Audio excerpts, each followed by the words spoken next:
ہزاروں سال پہلے کی بات ہے۔ یہ زمین بالکل ویران تھی، نہ انسان، نہ شہر، نہ آبادیاں۔ صرف ایک ہی مخلوق یہاں آباد تھی، وہ تھے جنات۔ جنات کے قبیلے زمین کے کونے کونے میں پھیلے ہوئے تھے، مگر ان کے درمیان ہمیشہ لڑائیاں، جھگڑے، فساد اور خونریزی جاری رہتی تھی۔ پوری زمین میدان جنگ بن چکی تھی۔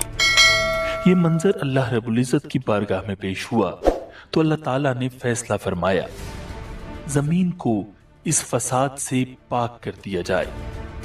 فرشتوں کو حکم دیا گیا، وہ بڑے بڑے لشکروں کی صورت میں زمین پر اترنے لگے اور جنات پر زبردست حملہ کر دیا۔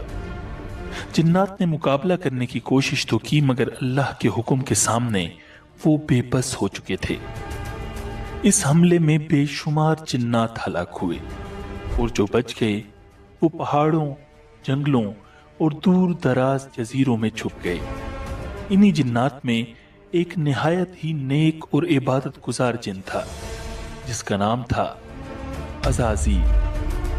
عزازیل باقی جنوں سے مختلف تھا، وہ فساد سے بالکل الگ رہتا اور دن رات عبادت کرتا رہتا تھا۔ جب فرشتے جنات کے خلاف لڑنے آئے تو عزازیل نے کھل کر فرشتوں کا ساتھ دیا۔ فرشتے اس کی عبادت اور اخلاص سے بہت امپریس ہوئے۔ جب جنگ ختم ہوئی تو وہ اسے اپنے ساتھ آسمانوں پر لے گئے۔ اب عزازیل فرشتوں کی محفلوں میں رہنے لگا۔ وقت کے ساتھ ساتھ اس کا علم اور عبادت میں مقام بڑھتا چلا گیا، حتیٰ کہ اللہ تعالیٰ کے ہاں اس کا درجہ بہت بلند ہو گیا۔ مگر اسی دوران اس کے دل میں ایک خاموش خواہش نے جگہ بنانا شروع کی، کاش زمین کی خلافت مجھے عطا ہو جائے۔ وقت گزرتا جا رہا تھا، پھر ایک دن اللہ رب العزت کی طرف سے ایک اعلان ہوا، ایک ایسا اعلان جو سب کچھ بدل دینے والا تھا۔ اللہ تعالیٰ نے ارشاد فرمایا، میں زمین میں اپنا ایک خلیفہ بنانے والا ہوں۔ تمام مخلوقات میں ہلچل مچ گئی۔ سب کے ذہن میں یہی سوال تھا کہ زمین پر اللہ کا نائب کون ہوگا؟ فرشتے زمین پر اس سے پہلے جنات کا فساد دیکھ چکے تھے، تو انہوں نے حیران ہو کر اللہ رب العزت سے عرض کیا، کیا تو زمین میں ایسے کو خلیفہ بنائے گا جو فساد کرے گا اور خون بہائے گا؟ حالانکہ ہم ہر وقت تیری تسبیح اور پاکی بیان کرتے ہیں۔ اللہ تعالیٰ نے ارشاد فرمایا، میں وہ جانتا ہوں جو تم نہیں جانتے۔ دوسری طرف عزازیل یہ اعلان سنتے ہی بہت خوش ہوا۔ وہ بہت کانفیڈنٹ تھا کہ اللہ کے ہاں اس کا جو مقام ہے، اس لیے اب اس زمین کی خلافت تو اسے ہی ملنے والی ہے۔ لیکن پھر ایک ایسا واقعہ ہوا جس نے سب کو حیران کر دیا۔ اللہ تعالیٰ نے حضرت اسرائیل علیہ السلام کو حکم دیا کہ وہ زمین کے مختلف علاقوں سے مٹی جمع کریں۔ حضرت اسرائیل علیہ السلام نے پہاڑوں، میدانوں، ریگستانوں اور زرخیز زمینوں ہر جگہ سے تھوڑی تھوڑی مٹی جمع کی۔ یہ مٹی مختلف رنگوں کی تھی، کسی جگہ کی مٹی نرم تھی اور کسی کی سخت۔ اس مٹی سے اب اللہ تعالیٰ نے ایک نئی مخلوق تخلیق فرمانا شروع کی، انسان۔ جب پہلے انسان کی تخلیق مکمل ہوئی تو اس کا نام رکھا گیا آدم۔ پھر اللہ تعالیٰ نے ان میں روح پھونکی اور یوں انسانیت کی ابتدا ہو گئی۔ اب تمام مخلوقات کی نظریں حضرت آدم علیہ السلام پر تھی کہ ان میں کیا خاص بات ہے، وہ کیسے سب سے ڈیفرنٹ ہیں۔ اب اللہ رب العزت نے حضرت آدم علیہ السلام کو خاص علم عطا کرنا شروع کیا، ایسا علم جو اس سے پہلے کسی کو بھی نہیں دیا گیا تھا، نہ فرشتوں کو نہ جنات کو۔ اب اس علم سے متعلق امتحان لینے کی باری تھی۔ اللہ تعالیٰ کی طرف سے فرشتوں اور حضرت آدم علیہ السلام کا امتحان لیا گیا۔ فرشتے کسی سوال کا جواب نہ دے سکے، جبکہ حضرت آدم علیہ السلام نے تمام سوالوں کے ٹھیک ٹھیک جواب دے دیے۔ اب فرشتوں پر بالکل واضح ہو گیا کہ انسان ان سے بہت سپیریئر ہے۔ انہوں نے اللہ رب العزت کے حضور عرض کیا، یا اللہ، ہم صرف اتنا ہی جانتے ہیں جتنا تو نے ہمیں سکھایا، بے شک تو ہی علم والا، حکمت والا ہے۔ اور پھر وہ دن آ گیا جب زمین کی خلافت کا فیصلہ کیا جانا تھا۔ مجلس میں تمام فرشتے اور عزازیل بھی موجود تھا۔ عزازیل کے دل میں انسان کے خلاف حسد کی چنگاری بھڑک رہی تھی، مگر اسے اپنی عبادت پر بہت ناز تھا، اور وہ سوچ رہا تھا کہ آدم تو بیچارہ مٹی سے بنا ہے اور میں آگ سے بنا ہوں، میں ہی یقیناً اللہ کے نزدیک افضل ہوں، خلافت تو مجھے ہی ملے گی۔ اور پھر اللہ تعالیٰ نے اپنا فیصلہ سنا دیا کہ زمین پر اس کا خلیفہ انسان ہوگا۔ عزازیل پر یہ خبر بجلی بن کر گری، وہ شوق میں چلا گیا، اس کی آنکھیں غم اور غصے کی وجہ سے سرخ ہو رہی تھیں۔ اب اللہ رب العزت نے تمام فرشتوں اور عزازیل کو حکم دیا، آدم کو سجدہ کرو۔ اللہ رب العزت کے اس حکم کے ساتھ ہی تمام فرشتے فوراً سجدے میں گر گئے، سوائے عزازیل کے۔ کسی کی مجال نہ تھی کہ اللہ کے حکم کا انکار کرے، مگر وہ بدبخت گردن اکڑائے غصے اور تکبر کے ساتھ کھڑا ہوا تھا۔ دربار خداوندی میں سناٹا چھایا ہوا تھا۔ اللہ تعالیٰ نے پوچھا، تجھے کس چیز نے روکا کہ تو سجدہ نہ کرے جب میں نے تجھے حکم دیا؟ ابلیس نے تکبر سے جواب دیا، میں اس سے بہتر ہوں، تو نے مجھے آگ سے پیدا کیا اور اسے مٹی سے۔ اللہ رب العزت نے نہایت جلال سے فرمایا، نکل جا یہاں سے، تجھے یہ حق نہیں کہ یہاں تکبر کرے، یقیناً تو ذلیلوں میں سے ہے۔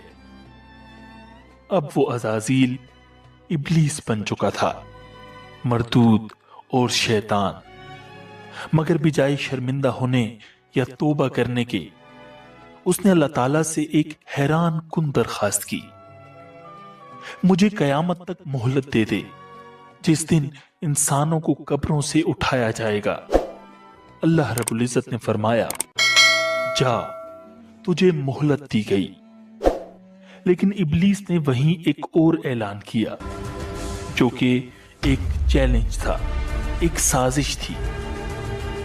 کہنے لگا، اب چونکہ تو نے مجھے گمراہ کیا ہے، اس لیے میں بھی قسم کھاتا ہوں کہ ان انسانوں کی گھات لگا کر تیرے سیدھے رستے پر بیٹھا رہوں گا، پھر میں ان پر چاروں طرف سے حملے کروں گا، ان کے سامنے سے بھی اور ان کے پیچھے سے بھی، اور ان کے دائیں طرف سے بھی اور ان کے بائیں طرف سے بھی، اور تو ان میں سے اکثر لوگوں کو شکر گزار نہیں پائے گا۔